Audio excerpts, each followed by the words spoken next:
Telugu big boss అద్భుతమైన విజయాలు సాధిస్తూ ప్రతి సంవత్సరం కొత్త సీజన్ తో అదరగొడుతోంది. ఇప్పటికే 7 సీజన్స్ కంప్లీట్ చేసుకున్న ఈ షో ఇప్పుడు 8వ సీజన్ కోసం రెడీ అవుతోంది. ఈ సీజన్ స్టార్ సెలబ్రిటీస్ పాల్గొంటారని సమాచారం. ఇక సోషల్ మీడియాలో పలు పేర్లు వైరల్ గా మారుతూ ఉన్నాయి. ఇక వారిలో సింగర్ మోహన్ బొగరాజు కూడా ఉంది. బుల్లెట్ బండి సాంగ్ తో మంచి పాపులారిటీ సంపాదించుకుంది మోహన్ బొగరాజు. ఆ తర్వాత పలు రకాల తెలంగాణ సాంగ్స్ పాడుతూ ఆకట్టుకుంది.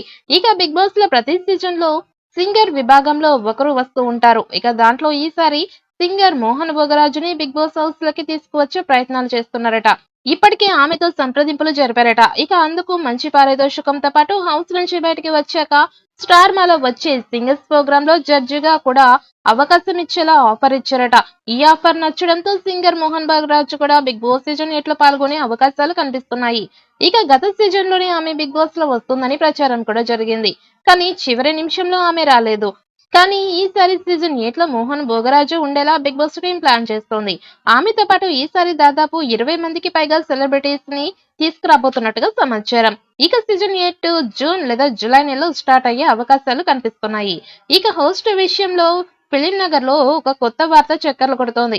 ఇక ఈ సీజన్ కి కూడా నాగార్జున గారి హోస్ట్ గా తీసుకురావాలని నిర్వాహకులు ప్లాన్ చేస్తున్నారు. కానీ ఆయన 100వ సినిమా చర్చల విషయంలో బిజీగా ఉన్నారు. ఇక త్వరలోనే 100వ సినిమా కూడా స్టార్ట్ అయ్యే అవకాశాలు కనిపిస్తున్నాయి. దాంతో ఆయన సీజన్ 8 కి హోస్ట్ గా వస్తాడా లేదా అన్నది ఇప్పుడు ఆసక్తిగా మారింది. ఒకవేళ నాగార్జున కనుక హోస్ట్ గా చేయకపోతే అతని ప్లేస్ లో రానా కానీ బాలకృష్ణ గారు కానీ వచ్చే అవకాశం ఉంది. ఇక సీజన్ 8 సరికొత్తగా ఉంటుంది అని సమాచారం. ఇక ప్రేక్షకులు ఊహించని విధంగా టాస్క్లు, నామినేషన్స్, ఎలిమినేషన్స్ ప్రక్రియ ఉంటుందని తెలుస్తోంది. ఇక దాంతో సీజన్ 8 మీద భారీ అంచనాలు ఉన్నాయి. ఇక సీజన్ 8 కూడా ఉల్టా ఫుల్టాకి మించి ఉండబోతోందని సమాచారం. మరి సీజన్ 8 కూడా సీజన్ 7 లాగా సూపర్ హిట్ అవుతుందా లేదా అన్నది చూడాలి.